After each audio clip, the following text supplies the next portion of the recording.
ప్రభువైన యేసుక్రీస్తు నామమున మీ అందరికీ నా వందనములు. అందరూ బాగున్నారా? మీ కొరకు మేము ప్రార్థన చేస్తున్నాము.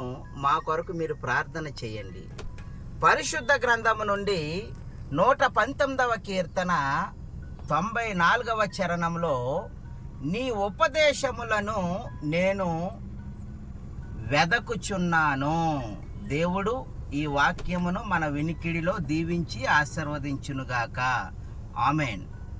క్రీస్తునందు ప్రియ సహోదరి సహోదరులారా, దేవుని వాక్యములో నుండి దేవుని ఉపదేశములు మనము వెదకాలి. మత్తయి సువార్త 7వ అధ్యాయం 8వ వచనములో, వెదకువానికి దొరుకును. ప్రార్థన చేసుకుందామండి. పరిశుద్ధుడా, ప్రేమ కలిగిన తండ్రి, స్తోత్రాలు నాయన. నీ ఉపదేశములను వెదకి మా జీవితాలను మేము మేలుకరంగా, దీవెనకరంగా, ఆశీర్వాదకరంగా ఉండునట్లుగా సహాయము చేసి దీవించి ఆశీర్వదించమని యేసుక్రీస్తు నామమున ఈ ప్రార్థన అడిగి వేడుకొనుచున్నాము తండ్రి. Amen. God bless you all. దేవుడు మిమ్మల్ని దీవించునుగాక. ఆమెన్.